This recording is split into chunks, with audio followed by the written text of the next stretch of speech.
Olá, muito boa tarde a você que nos acompanha aqui pelo Notícias Agrícolas. No ar, nosso boletim de acompanhamento do mercado, olhando para as negociações do mercado do boi.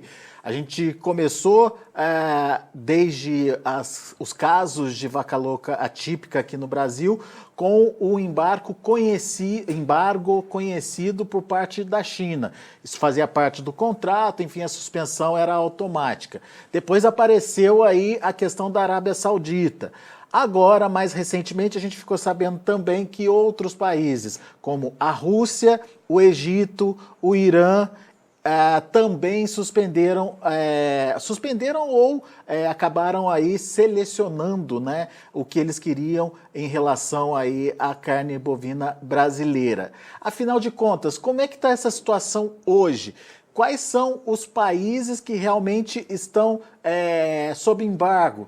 Enfim, o que vai acontecer com a precificação da carne? Vamos tentar entender todo esse imbróglio, e quem nos ajuda nesse entendimento é o Iago Travagini, lá da Agrifato. Iago, missão para você, Iago. Nos ajude a entender o que de fato está acontecendo e como é que está se desenrolando essa questão dos países. Tem embargo, não tem embargo? É embargo parcial, é embargo total? Enfim, como é que está essa situação, Iago? Bem, boa tarde, Alexander. Boa tarde a todo mundo que acompanha Notícias Agrícolas. E, Alexander, eu vou trazer aqui basicamente o que a gente já tem aí de notícias e fatos e ofícios comunicados. Apesar de a gente não ter nenhum comunicado oficial do governo chinês, que hoje leva 55% da nossa carne exportada, né? A situação para essa semana é relativamente bem melhor do que a gente tinha na semana passada.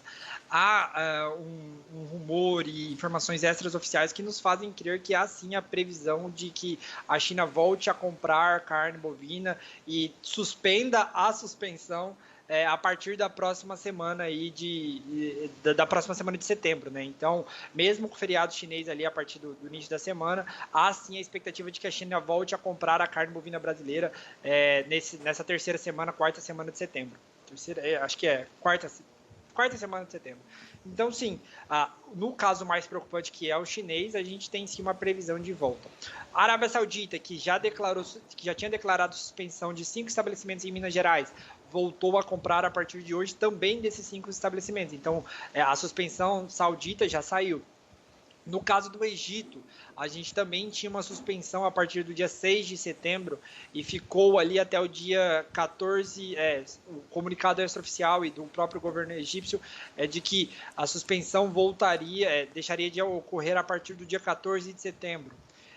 No caso russo, a gente ainda tem uma suspensão em voga, mas que se delimita apenas aos estados de Minas Gerais e Mato Grosso. No caso do Mato Grosso, são animais com mais de 30 meses apenas. Então, a gente teve sim, principalmente comunicados oficiais saindo a partir desta semana aí, né? Mas a gente já vem com uma suspensão ocorrendo desde o dia 6, desde o dia 4, dia 6, da confirmação dos 2 casos atípicos de EB no Brasil. A gente já vinha com essa suspensão. O que saiu agora é de maneira oficial, né? Que a gente está vendo correr no noticiário aí. Mas o que a gente já vê é que essa normalização, a gente já vê uma normalização dos embarques, no caso da Arábia Saudita, do Egito, a China ainda nada oficial, mas o que tende a gente começar a ver a partir de agora, principalmente da próxima semana, é uma normalização desses embarques, dessas vendas. Muito bem. Isso de alguma forma, Iago, ou pelo menos essa perspectiva de uma volta à normalidade, já mudou o preço? O que a gente vê é que desde ontem, na realidade, a gente já começa a ver uma mudança desse preço, principalmente daquele preço balcão que estava sofrendo muito, e principalmente dos preços dos animais para exportação, né? A gente começa a ver uma aceitação maior do frigorífico em aumentar os valores de preço balcão. Então, em São Paulo, que a gente trabalhava com preço balcão de 295, esse preço balcão já começa a subir em alguns frigoríficos, os frigoríficos começam a aceitar pagar mais, e já há a perspectiva de volta de abate dos frigoríficos destinados à exportação, né? Frigoríficos que têm habilitação, principalmente habilitação China. Então, a partir da próxima semana, a gente já começa a ver a volta desses abates, desses frigoríficos que têm como destino o abate para a China, né? Que são habilitados para abater para a China.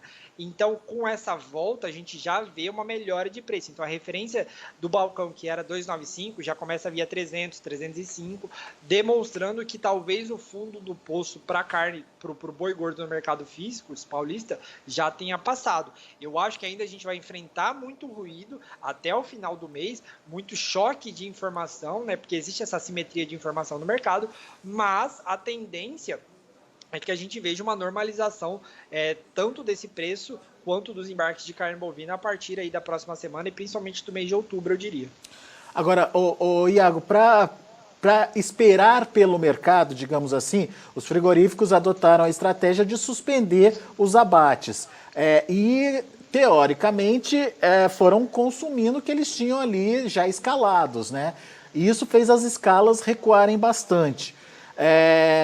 Qual a sua perspectiva? O que você espera que aconteça com as escalas? Vamos voltar a ter escalas nos níveis ou nos tamanhos daquelas que a gente chegou a ver antes dos casos de EEB?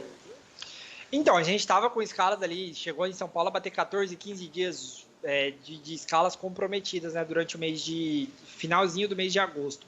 Aí a gente está falando agora, né, até o dia de ontem, a gente tem informação de que a escala média em São Paulo ficou entre 6 a 7 dias de escalas comprometidas, de abate comprometido. Então reduziu basicamente pela metade, né?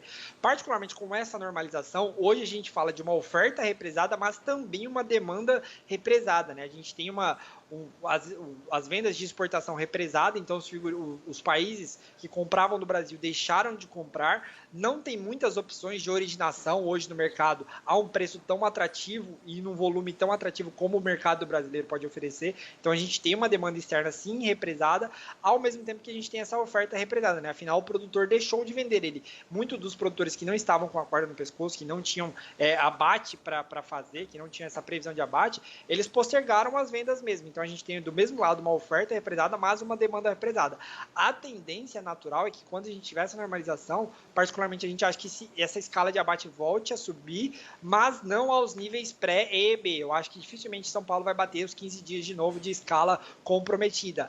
Até porque a gente está se encaminhando para o último trimestre do ano. E o último trimestre ele é qualificado justamente por ter uma demanda sazonal muito maior. Ano Novo chinês, a gente tem a perspectiva de Ano Novo no Brasil, com volta e crescimento econômico, então a perspectiva de aumento do consumo interno de carne bovina, junto com o crescimento econômico, então isso por si só já demanda mais carne, enxuga estoque do supermercado e faz com que o frigorífico tenha que, digamos assim, acelerar os seus abates e, consequentemente, às vezes pagar mais caro. Então, particularmente, o que a gente acredita é que volta um pouco essas escalas de abate, podendo chegar até 10 dias, mas acima disso eu acho um pouco mais difícil de acontecer com essa normalização aí tanto dos embarques quanto do preço. Até porque se os frigoríficos mostram muito apetite nesse primeiro momento, a tendência é de uma mudança de patamar de preço, não? Exatamente. Tudo que, de certa forma, eles evitaram durante os últimos 3, 4 meses, né? De certa forma, eles optaram justamente para reduzir a sua capacidade produtiva para não fazer com que o preço se valorizasse muito mais frente ao que a gente já tinha, né? Que era os 300, 315, 320. Então, eles enxugaram essa escala por conta também de uma demanda interna muito enxugada. A gente está com um problema muito grande no Brasil de renda, né, de poder de compra do consumidor, e eles enxugaram essa oferta. Então, eles vão atuar, de certa forma, para frear esse ímpeto de valorização do boi gordo. E tem o outro lado também, né, da desvalorização da carne, né, Iago? Porque eu imagino que o próximo passo seja a discussão do valor a ser praticado pela carne brasileira, né? Ou da carne brasileira, né? Exatamente. Na nossa visão aqui, essa suspensão, tanto chinesa, quanto egípcia, quanto a saudita, ou enfim, de qualquer país que seja, ela tem mais um aspecto comercial, principalmente do ponto de vista em que você deixa no escuro, digamos assim, né? Ela tem mais do aspecto comercial do que do risco sanitário. Afinal, a OIE não trocou o risco sanitário brasileiro para, digamos assim, alguma coisa além de insignificante. Então, há um aspecto comercial dentro disso. Os preços da carne bovina brasileira, mas não só brasileira, da carne bovina mundial que é exportada, cresceram muito nos últimos meses. A China está pagando basicamente o preço mais caro que ela pagava pela carne bovina de todos os países, assim, a média, o preço médio chinês pela carne importada é o maior dos últimos 18 meses.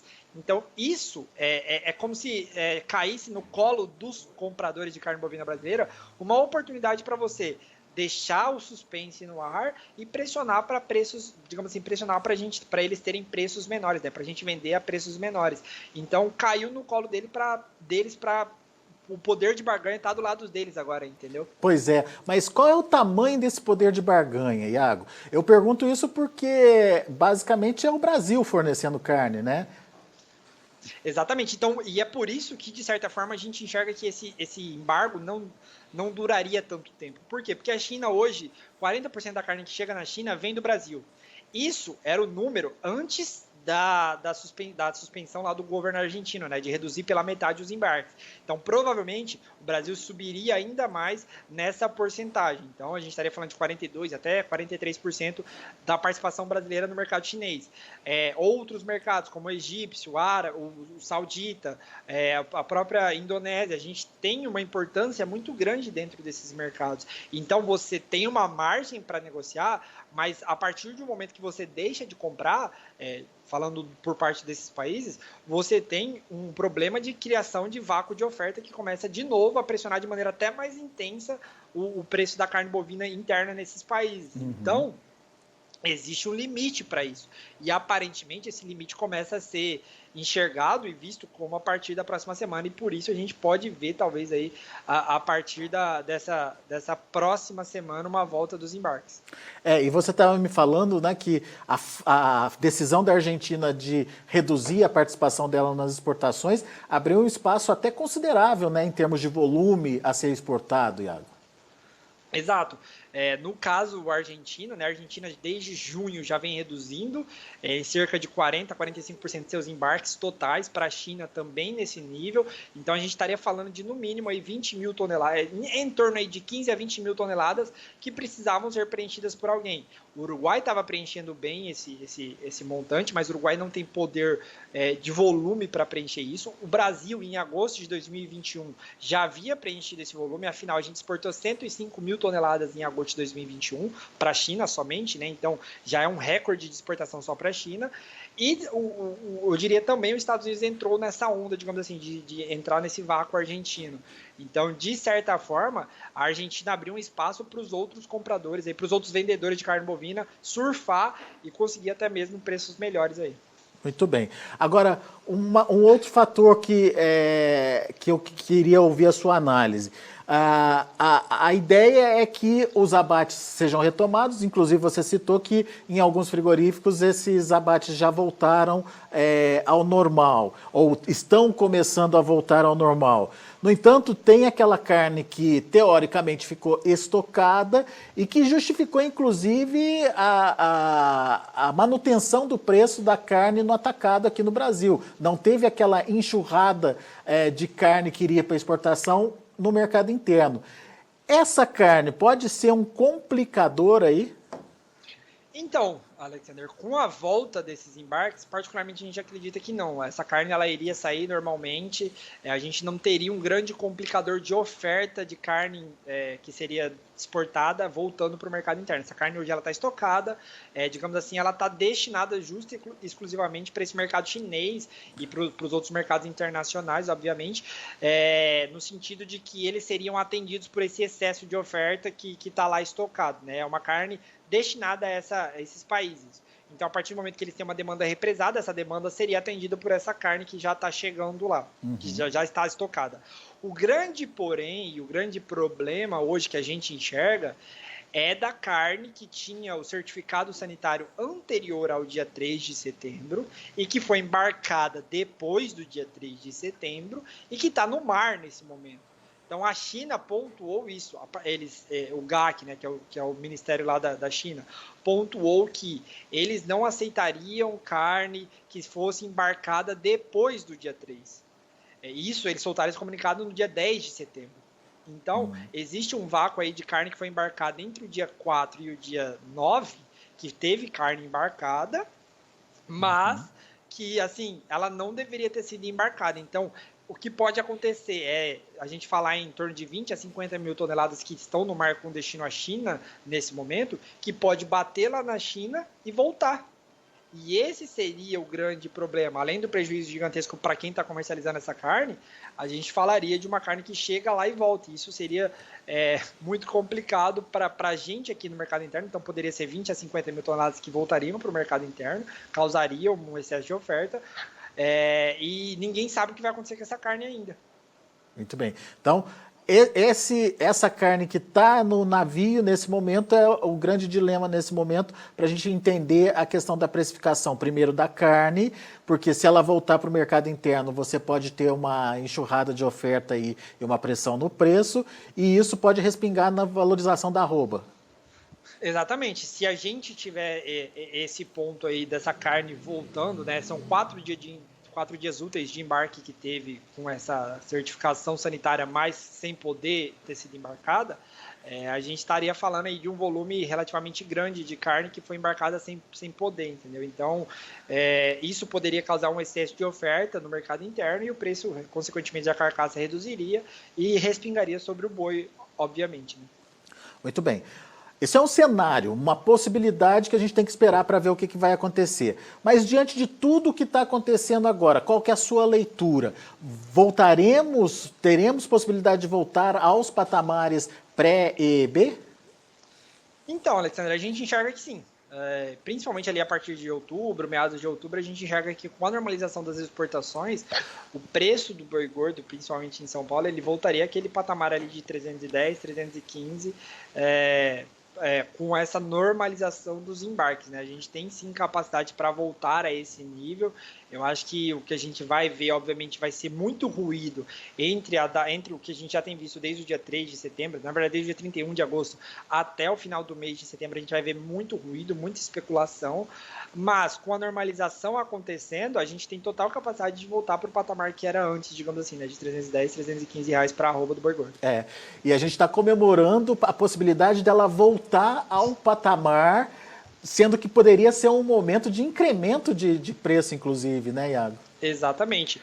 Tanto que a gente falou lá atrás, né, que a gente esperava uma melhora do mercado interno, e o que a gente vê, de certa forma, é que o fundo do poço do mercado interno foi em agosto. A gente já viu uma melhora das negociações de carcaça casada em setembro, então, de certa forma, a gente estava caminhando aí para o mercado interno cada vez melhor, só que isso veio como uma gota de discórdia aí no mercado do boi gordo e gerou esse preço aí que a gente ainda voltaria ao patamar pré-EB não transmissível. Muda a sua perspectiva para o final do ano? De certa forma muda, eu acho que a gente fica mais distante daquela perspectiva de R$340. Eu não descarto a possibilidade, mas a gente precisaria exatamente de uma demanda muito mais forte do que a gente tem hoje para conseguir chegar nesse patamar. A pressão que a demanda precisaria causar, o choque de demanda que a gente precisaria ter, seria muito maior para a gente chegar nesses 340. Eu acho que a oferta chegou no limite, a gente não vai ver uma oferta muito menor do que a atual. Acho que o ciclo pecuário já trouxe a gente até aqui e acho que acima disso ele não leva. Então a gente precisa de um choque de demanda hoje para a gente falar em preços acima desses valores aí. Pois é. Agora, você não acha que nessa reta final, nesse último trimestre, poderia se repetir a história que a gente viu acontecer agora em julho e agosto, por exemplo, com as escalas se alongando em função de um preparativo, de uma preparação maior dos frigoríficos, já contando com essa possibilidade de oferta restrita, que geralmente acontece nessa época? Sim, a gente poderia ter um alongamento de escala, né? Mas o porém, acho que assim, o que a gente vê, e a gente já tem visto nos números de abate, é que esse alongamento de escala, né, ele depende muito dessas programações de abate dos frigoríficos, né, desses animais que foram negociados a termo. E normalmente esse período do ano a gente tem uma escala já sazonalmente menor do que junho, julho e agosto. Então a tendência natural seria o encurtamento dessas escalas frente aos números que a gente tinha em junho, julho e agosto, né, que chegou a 14 dias. Eu acho que a gente reduz esse número, mas ainda assim talvez as escalas estejam alongadas justamente porque a gente talvez não tenha uma demanda muito forte para necessitar, digamos assim, um maior volume, maior necessidade de compra desses frigoríficos. Daí a questão do choque da demanda que teria que acontecer aí para a gente mudar de patamar de preço, então. Exatamente. Boa, Iago. Bela análise, meu caro, muito obrigado mais uma vez pela sua participação aqui conosco no Notícias Agrícolas. Volte sempre. Muito obrigado, Alexander. Até a próxima. Valeu, abraço, até a próxima. Iago Travagini, analista da Agrifato, aqui com a gente no Notícias Agrícolas, esclarecendo, portanto, todo esse imbróglio de suspensão, não suspensão, suspensão parcial, o que volta, o que não volta, enfim, as perspectivas aparentemente são melhores para a semana que vem, apesar da China ter feriado por lá. Mas as indicações é de que a China deve voltar a comprar, principalmente porque as negociações já estão ocorrendo nos bastidores. Os embarques ainda não voltaram ao normal não, mas as negociações já começaram a ocorrer nos bastidores.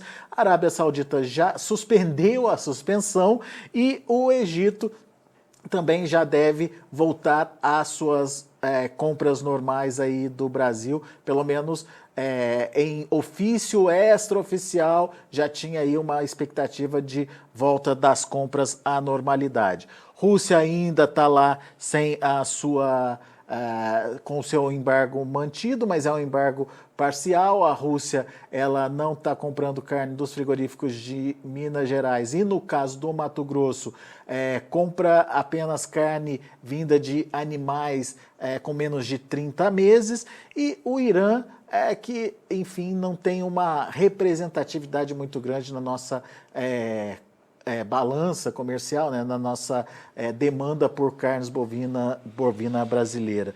Então, teoricamente, não mexeria muito com as expectativas de consumo nesse momento. Essa é a análise feita pelo Iago Travagini, portanto, expectativa de retomada à normalidade a partir da semana que vem, pelo menos quando a gente fala das três grandes preocupações que estavam aí no mercado, que era China, Egito e Arábia Saudita. O mercado já começou a reagir de preço, segundo o Iago, o patamar de negociações já passou dos 295 para algo em torno de 300 e 305 reais, isso no mercado físico. Mercado futuro ainda tentando se normalizar, mas a expectativa já começou a melhorar, inclusive em relação à precificação da arroba. Vamos ver rapidamente como estão as negociações lá na B3. Mercado retomando o movimento de alta. Setembro, R$ 300,10, alta de 0,37%. Outubro, R$ 304,30, alta de 0,13%. Novembro, R$ 313,60, alta de 0,21%. E o dezembro, R$ 316,65, dezembro ainda sem negociação. O indicador CPEA refletiu ontem um aumento de 2,53% a R$ 302,45. São esses os números do mercado do boi. A gente fica por aqui. Agradeço muito a sua atenção e audiência e te convido para continuar com a gente. Na sequência tem João Batista Olive com Tempo e Dinheiro. Se inscreva em nossas mídias sociais, no Facebook Notícias Agrícolas, no Instagram @Notícias Agrícolas e no nosso Twitter @Notiagre. E para não perder nenhum vídeo, não se esqueça de nos acompanhar no YouTube e na Twitch, Notícias Agrícolas Oficial.